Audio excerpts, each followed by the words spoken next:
Can I introduce now Tanya Plibersek? She's obviously the leader of the opposition. Deputy Leader of the Opposition. Thank you.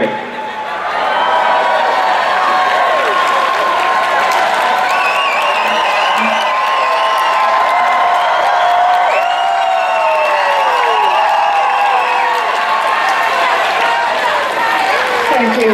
It's so great to be here with so many supporters of marriage equality today. I want to start by acknowledging the traditional owners of the land that we're meeting on and pay my respects to their elders past and present.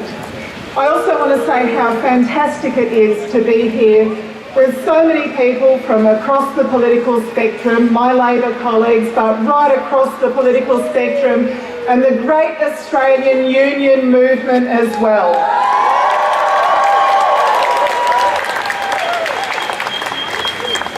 I'm feeling, actually, despite this sea of love and sea of rainbow flags, I'm feeling a bit sad and a bit sorry today.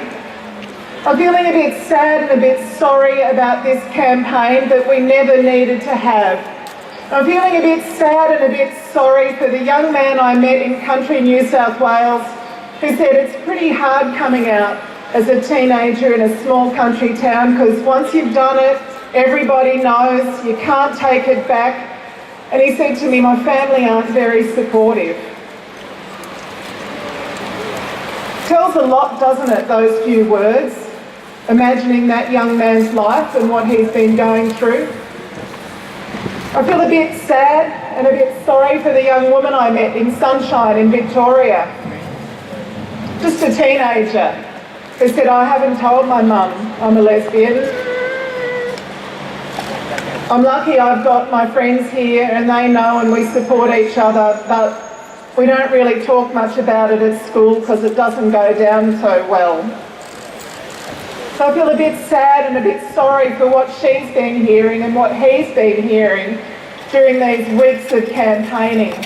And I feel a bit sad and a bit sorry for John Challis in my electorate who's been waiting 50 years to marry his partner Arthur. And what they've been hearing, having struggled through a time when their love was illegal, to now be having, not just to wait for marriage equality, but to have their relationship of half a century judged by people who've never met them. I feel a bit sad and a bit sorry for them and the 78ers who stood up just up the road here. They were bashed by police, they lost their jobs, they were outed on the front page of the newspaper, and they've been fighting ever since. And they still haven't won the right to marry the person they love. So I feel a bit sad and a bit sorry, and I feel a bit angry too, because today I saw in the newspaper a little something really special. I don't know if the rest of you have seen this ad. Now's the time to vote no, it says. A yes vote will mean radical LGBTIQ sex and gender education programs are compulsory in our kids' classrooms. It says, wish I could use the technology properly, it's how the law works. But there may be something I've missed in Dean Smith's bill. It's how the law works. Don't wait. Mums and dads, send in your no vote right away while there is still time to push back. I feel a bit angry about that sort of ad, and I feel a bit angry that this decision that should have been made in our parliament has been pushed into our families and our communities, where friends of mine who've been out for decades have said to their parents, how are you voting, Mum? How are you voting, Dad? And of course, so many of them have said, yes, we're voting yes because we love you. But some have said no. How does that feel after thinking that you're fine, it's great, I've been out for decades, I'm totally comfortable with who I am? To have the people closest to you, your mum or your dad or your brother or your sister, say no to you in such a fundamental way, in such a personal way. This conflict never needed to be in people's families, or in people's lounge rooms. It never needed to be in our community. We never needed to see homes graffiti. My constituents have had their homes graffiti, spray painted, hateful messages scratched into the walls of their home. $122 million wasted. It never needed to be. So I feel angry too, as well as sad. But I was thinking about this morning, how do we respond to that?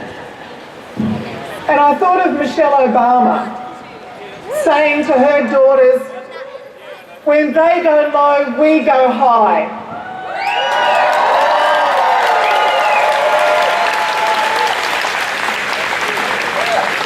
We have just a few more days to go and millions of votes to collect. So when they go low, we'll go high. And we will say to people, if you believe in equality, if you believe that two people who love each other should have the right to the legal obligations and protections that brings, to the respect of our community, then vote yes. If you believe that it's nobody else's business what two people do in their own homes, in their own relationships, then vote yes.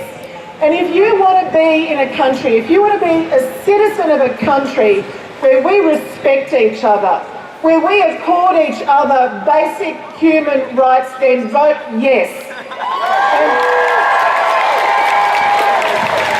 And in this